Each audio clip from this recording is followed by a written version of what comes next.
तिरंगी लढत पाहायला मिळते। ही लढत कशा प्रकारे पाहता एक उमेदवार म्हणून तुम्ही? तिरंगी लढत जो तो आपापल्या पक्षाचा परीने काम करत असेल, पण त्यांच्या कामात आणि आमच्या कामात खूप फरक आहे। आम्ही सत्तेत असो या नसो, पण आम्ही जनतेच्या सेवेसाठी 24 तास उभे असतो। दोन बलाढ्य पक्ष आहेत जे तुमचे शत्रू असणार आहेत। आता मी हेच बोलतो की उद्धव साहेबांनी आम्हाला न्याय दिलाय। जो तळागाळातला शिवसैनिक होता त्यांना इथे उभं केलं गेलंय। जे बलाढ्य होते, ज्यांच्या पक्षात भरपूर पैसा आहे, ते पैसे खाऊन त्यांना सीट भेटली। चाल आणि भगवा झेंडा तेवत ठेवू। 7 मध्ये पण एक जबरदस्त तिरंगी लढत आहे, पण तुमचं पण तिथे दबदबा आहे। गेल्या अनेक वर्षापासून तिथे काम करताय। कशा प्रकारे ही लढाई पाहताय तुम्ही? ही लढाई गद्दारांना गाडण्यासाठी आहे आणि उद्धव बाळासाहेब ठाकरे यांनी आमच्यावर आज विश्वास ठेवून आम्हाला ही उमेदवारी दिलेली आहे। त्यामुळे ही नक्कीच मशाल महानगरपालिकेवर फडकवणार। टॉप 10 महाराष्ट्र न्यूज चॅनल मधून मी दीपक कोटेकर। आज उमेदवारी अर्ज भरण्याचा शेवटचा दिवस आहे। या सर्व प्रक्रियेमध्ये शिवसैनिक आपल्याला जल्लोषात पाहायला मिळतोय। भारतीय जनता पार्टी आणि बहुजन विकास आघाडीचं काय आहे ते अजूनपर्यंत स्पष्ट जरी झालं नसेल, तरी देखील शिवसैनिक मात्र आनंदी गडे आहेत। शिवसेनेचे उमेदवार आहेत माझ्यासोबत। ताई, काय सांगाल, आता शिवसेनेच्या चिन्हावरती तुम्ही निवडणूक लढवायला जाताय? शिवसेनेची निशाणी आहे मशाल, आणि मशाल आम्ही वसई विरार महानगरपालिकेवर फडकवणारच। आणि सर्व म्हणजे पक्षाच्या विश्वासावर आणि आपल्या जनतेच्या विश्वासावर आम्ही शिवसेनेचा भगवा महानगरपालिकेत फडकवू। फुलपाड्यामध्ये आता तिरंगी लढत पाहायला मिळते। ही लढत कशा प्रकारे पाहता एक उमेदवार म्हणून तुम्ही? तिरंगी लढत जो तो आपापल्या पक्षाचा परीने काम करत असेल, पण त्यांच्या कामात आणि आमच्या कामात खूप फरक आहे। आम्ही सत्तेत असो या नसो, पण आम्ही जनतेच्या सेवेसाठी 24 तास उभे असतो। जिथे संकटकाळी अचानक जी आलेली आपत्ती, त्यामध्ये सर्वात प्रथम शिवसैनिक रस्त्यावर उतरतो। शिवसेना प्रमुखांचा आदेश यायची वाट बघत नाही, तो पहिला रस्त्यावर उतरतो की माझी जबाबदारी आहे।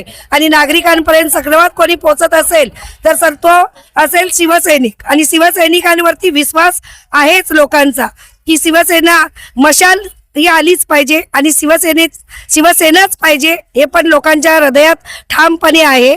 आणि लोक शिवसेनेवरती भरपूर विश्वास दाखवतात आणि आम्हालाही विश्वास आहे लोकांवरती। लोक आता विश्वास कोणावरती दाखवतील हे आपल्याला 16 तारखेलाच कळेल।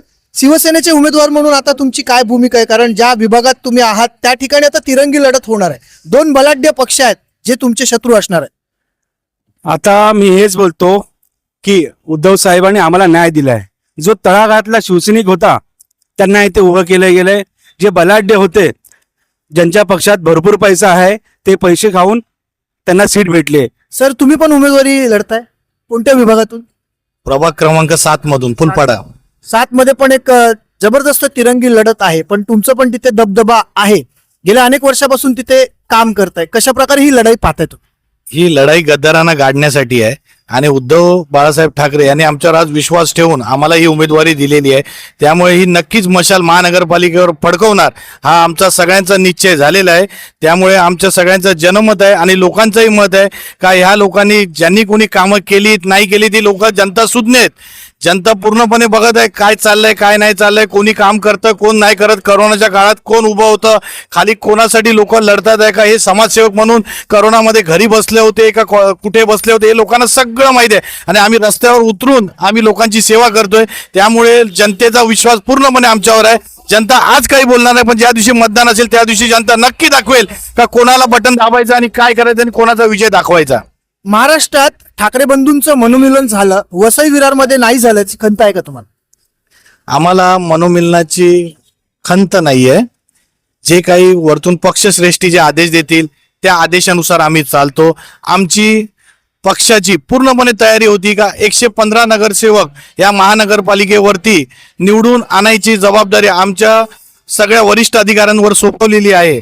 व त्यामुळे आमचे लोकसभा संघटक जनार्दन पाटील मामासाहेब यांनीही त्यावरती चंग बांधलेला आहे आणि एकला चलोरेचा नारा घेतलेला आहे। आपण जर पाहिलं तर शिवसैनिकांनी आता एकला चलोरेचा नारा घेतलेला आहे। प्रचंड शिवसैनिक आपल्या उमेदवारांसोबत त्यांना पाठिंबा देण्यासाठी या ठिकाणी सामील झालेले आहेत। असं असताना उमेदवारी अर्ज दाखल करण्याची आज अंतिम तारीख आहे आणि शिवसैनिकांमध्ये आपल्याला प्रचंड प्रमाणात जल्लोष पाहायला मिळते। Top 10 Maharashtra news, Vasai Virar.